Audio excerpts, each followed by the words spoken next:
Hi friends, video నచ్చితే తప్పకుండా చిన్న లైక్ మాత్రం మర్చిపోకండి. మధు మోడలింగ్గా రెడీ కిందికి వస్తుండగా అదే సమయానికి రేవతి చూసి ఒక్కసారి షాక్ అయిపోతుంది. అసలు మధు వన్న మా ఇంటికి నువ్వు కోడలైతే ఎంత హ్యాపీగా ఉండేది తెలుసా? బ్యాడ్ లక్, సీత వదిన మా ఇంటికి కోడలేంది, అదే నువ్వు మా ఇంటికి కోడలైతే చాలా హ్యాపీగా ఉండేదని చెప్పేసి ఈ విధంగా మధుని తీసుకొని బయటికి వెళ్ళడానికి అలా వస్తూ ఉండగా ఒక్కసారిగా రేవతి కోపంతో ఎక్కడికి వెళ్తున్నారు అని చెప్పేసి ఈ విధంగా అడుగుతుండగా బయటికి వెళ్తున్నాం, అయినా పెద్దమ్మ పర్మిషన్ తీసుకున్నాం చెప్పేసి ఈ విధంగా అంటూ ఉండగా అసలు నువ్వు కూడా బయటికి వెళ్తున్నావని చెప్పేసి మధును అడుగుతుండగా అవును, మధు వదిన తీసుకొని మేము బయటికి వెళ్తున్నాం, అయినా పెద్దమ్మ పర్మిషన్ తీసుకున్న తర్వాత నీ పర్మిషన్ ఏమన్నా తీసుకోని ఏంటని చెప్పేసి ప్రీతి ఉష అంటూ ఉంటారు. అయినా నీ భర్త జైల్లో ఉన్న తర్వాత నువ్వు ఇలా పబ్లకు తిరగడం షేమ్ అనిపించట్లేదని చెప్పేసి రేవతి మధుమిత మొహం పట్టుకొని అంటూ ఉంటుంది. అయినా వదిన ఏదో రావాలని రావట్లేదు, తను బాధపడుతుందని చెప్పేసి పెద్దమ్మ పర్మిషన్ తీసుకొని పబ్బుకు తీసుకెళ్ళి చిల్ చేయడానికి తీసుకెళ్తున్నాం. ఏంటి వదిననా? మాటి మాటికి వదిన అని చెప్పేసి మధు వదిన అని చెప్పేసి పిలుస్తున్నారు. వదిన ఈ మధు కాదు, సీత అని చెప్పేసి చలపతి అంటారు. అప్పుడు వెంటనే ఇక అసలు ముందు మేము కావాలనుకుంది మధువదనే, యాక్సిడెంటల్గా సీత ఇంటి కోడలైంది, ఎప్పటికైనా మధువదనే మా ఇంటి కోడలు కావాల్సిందని చెప్పేసి ప్రీతి ఉష అంటుండగా ఇప్పుడు మాత్రం సీత కోడలైంది, అయినా ఈమె గురించి తెలియనట్టుగా ఈమెదో ఇక చాలా మంచి వ్యక్తిరాల్లా మాట్లాడుతున్నారే, మీ సంబంధం వద్దనుకొని అతని ఇష్టపడ్డ అతనితో సూర్యతో వెళ్ళిపోయింది, 10 మంది విలువ తీసి మీ ఇంటి విలువ తీసిన ఆవిడ ఇప్పుడు మీకు వదినైందా? అంటే ఈ లెక్క చూస్తే వదిలేసిన వాళ్ళు మీ ఇంటికి కోడలన్నమాట అని చెప్పేసి చలపతి రేవతి ఇక ఉషా ప్రీతితో అంటుండగా అదే సమయానికి మహాలక్ష్మి మాటలు వింటుంది. ఒక్కసారిగా రేవతి అని చెప్పేసి గట్టిగా అరుస్తుంది.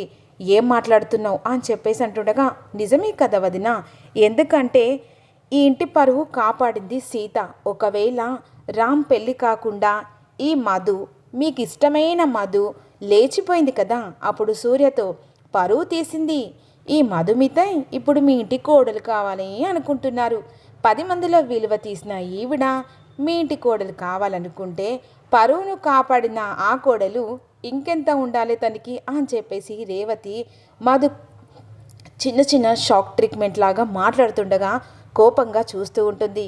అయినా నీ మాటలు వినడానికి కాదు వాళ్ళు ఇక్కడ ఉంది, మధు ఉషా ప్రీతి మీరు బయలుదేరండి అని చెప్పేసి అంటుండగా అసలు భర్త జైల్లో ఉన్నాడని ఇంత బాధైనా ఉందా?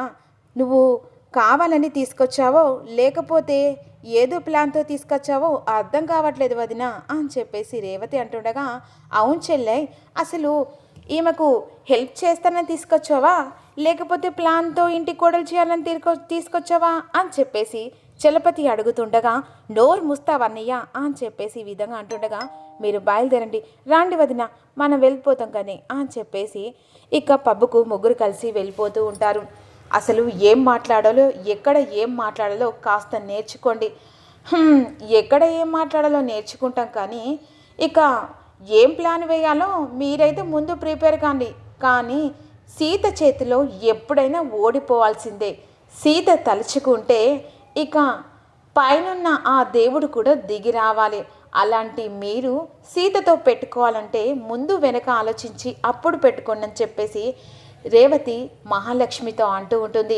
అక్కడి నుంచి చలపతి రేవతి వెళ్ళిన తర్వాత అయినా అదేం చేస్తుంది, ఖచ్చితంగా ఇంటి కోడలు మదే, ఎలాగైనా మధుని రామ్ వైపు తిప్పించి ప్రేమలో పడేస్తాను అని చెప్పేసి ఈ విధంగా అనుకుంటూ ఉంటుంది. ఇక సీత మామని చెప్పేసి సీత గదిలోకి వెళ్తుంది. అప్పుడు వెంటనే ఇక రామ్కి బాగా ఫీవర్ వస్తుంది. అలా వణికిపోతూ ఉండగా మామ ఏమైంది మామ అని చెప్పేసి సీత ఇక రామ్ దగ్గరికి వెళ్ళి చూస్తుండగా మామ నీకు ఫీవర్ వచ్చింది, చాలా ఫీవర్ వచ్చింది మామ అని చెప్పేసి కంగారు పడిపోతూ ఉంటుంది. అబ్బా ఏం కాలేదు సీత, కొంచెం ఇక పెయిన్స్గా ఉంది అని చెప్పేసి అంటుండగా, లేదు మామ చాలా ఫీవర్ వచ్చింది, డాక్టర్కి కాల్ చేస్తే ఆగని చెప్పేసి కిందికి వచ్చి ఫోన్ చేస్తుండగా, ఏమైంది సీతమ్మ అంత కంగారుగా ఉన్నావు అని చెప్పేసి అంటుండగా, లేదు బాబాయ్ ఇక మామకి చాలా ఫీవర్ వచ్చింది, డాక్టర్కి కాల్ చేస్తుందని చెప్పేసి ఈ విధంగా ఫోన్ చేస్తూ ఉంటుంది. సరే సీతమ్మ నువ్వు రామ్ దగ్గర ఉండు, నేను డాక్టర్ రాగానే పైకి తీసుకొస్తాలే సీతమ్మ అని చెప్పేసి ఈ విధంగా ఇక చలపతి అంటూ ఉంటాడు. సరే బాబాయ్ అని చెప్పేసి అంటుండగా సీత ఇక తడిగుడ్డ తీసుకొని రామ్ దగ్గరికి వెళ్తుంది. మా అమ్మ చాలా ఫీవర్ వచ్చింది, నాకు కంగారుగా ఉంది. లేదు సీత నీ ప్రేమ ఉన్నంత వరకు నాకు ఏమి కాదు. లేదు మా అమ్మ చాలా ఫీవర్గా ఉంది అని చెప్పేసి ఇక నుదుటి మీద తడిగుడ్డ వేసి తుడుస్తూ ఉంటుంది. సీత నేను చాకి తెలుసా ఎందుకు మామ, ఎందుకంటే ఇంత చక్కటి ఇక భార్య దొరికింది కదా అందుకే అని చెప్పేసి అంటుండగా, ఊరుకోమమ్మ ఇప్పుడు నువ్వు సైలెంట్గా ఉండు, నేను తడిగుడ్డతో వేస్తే కాస్త జ్వరం తగ్గిపోతుంది. ఈలోపు మాత్రం చలపతి డాక్టర్ని తీసుకొచ్చిన తర్వాత ఇక డాక్టర్ చెక్ చేస్తుండగా నార్మల్ అని చెప్పేసి ఫీవర్ అంటారు. ఈలోపు మాత్రం మహాలక్ష్మి కూడా వస్తుంది. ఏంటిరా ఫీవర్ వచ్చిందట? అవును పిన్ని, ఇక చాలా ఫీవర్ ఉందా? ఏం కాదు కదా, పెద్ద హాస్పిటల్ తీసుకోదమా అని చెప్పేసి డాక్టర్తో అంటుండగా, లేదు మేడం నార్మల్ ఫీవరే, చెప్పండి డబ్బు ఎంత ఖర్చైనా పర్వాలేదు, ఇక నా రామ్ని వేరే హాస్పిటల్ తీసుకెళ్దాం అని చెప్పేసి ఓవర్ యాక్టింగ్ చేస్తూ ఉంటుంది మహాలక్ష్మి. సీత వెంటనే నార్మల్ ఫీవర్ అని డాక్టర్ చెప్పారు కదా, ఏదో ఇప్పుడు తెలిసినట్టుగా కొడుకు మీద ప్రేమ అంత పొంగిపోతుంది ఏంటత్త అని చెప్పేసి అంటూ ఉంటుంది. అప్పుడు వెంటనే డాక్టర్స్ టాబ్లెట్ రాసిచ్చిన తర్వాత, రామ్ రెస్ట్ తీసుకో, ఇక నిన్న బ్లడ్ ఇచ్చావు కదా దానివల్లే కావచ్చేమో, చాలా బాధగా ఉందిరా అని చెప్పేసి ఈ విధంగా మహాలక్ష్మి అంటూ ఉంటుంది. అవునత్త నీకు చాలా బాధగా ఉందని చెప్పేసి సీత మనసులో అనుకుంటూ ఉంటుంది. ఈలోపు మాత్రం రూమ్లో నుంచి అందరు వెళ్ళిన తర్వాత, సరే మామ నువ్వు రెస్ట్ తీసుకో, నేను టాబ్లెట్ తీసుకొని వస్తాను చెప్పేసి ఇక కిచెన్ దగ్గరికి వస్తుండగా ఈలోపు మాత్రం మధు దగ్గరికి మహాలక్ష్మి వెళ్తుంది. మధు ఇప్పుడు నీకు ఇది మంచి ఛాన్స్, ఎలాగైనా రామ్ నిన్ను చాలా ఇష్టపడుతున్నాడు, ఎందుకంటే ఇప్పుడు రామ్కి చాలా ఫీవర్ వచ్చింది, నువ్వు టాబ్లెట్ తీసుకొని రామ్ దగ్గరికి వెళ్ళు, ఇప్పుడు రామ్ నిన్ను దగ్గర తీసుకుంటాడు, ఇదే మంచి ఛాన్స్ అని చెప్పేసి అంటుండగా అప్పుడు ఇక మధు మనసులో రామ్ మీద ఇష్టపడ్డట్టు కనబడుతూ ఉంటుంది. అలాగే అండి అని చెప్పేసి అంటూ ఉండగా ఈలోపు మాత్రం సీత పాలును టాబ్లెట్ తీసుకొని రామ్ గదిలోకి వెళ్తుంది. మా అమ్మ లేమమ్మ కూర్చొని చెప్పేసి అంటుండగా మెల్లగా కూర్చోపెట్టి టాబ్లెట్ వేస్తుంది.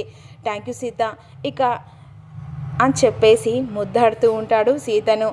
చిలిపి మా అమ్మ జ్వరం వచ్చినా కూడా ఇలాగే చేస్తావు అని చెప్పేసి అంటూ ఉండగా ఇక నుదుటి మీద ముద్దు పెడుతుండగా ఈలోపు మాత్రం మహాలక్ష్మి చెప్పిన మాటకు ఇక మధుమిత టాబ్లెట్ తీసుకొని రామ్ గది వైపు వస్తుండగా సీత టాబ్లెట్ వేసి ఇక వాళ్ళు కాస్త రొమాన్సిక్గా సీతారాములు ఉంటారు.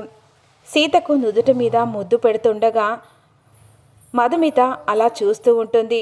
వెంటనే అక్క నుంచి వెళ్తుండగా, మామ నువ్వు పడుకో మామ రెస్ట్ తీసుకో అని చెప్పేసి డోర్ వేస్తుంది. ఈలోపు మాత్రం మధు కాస్త డోర్ దగ్గర ఉంటుంది.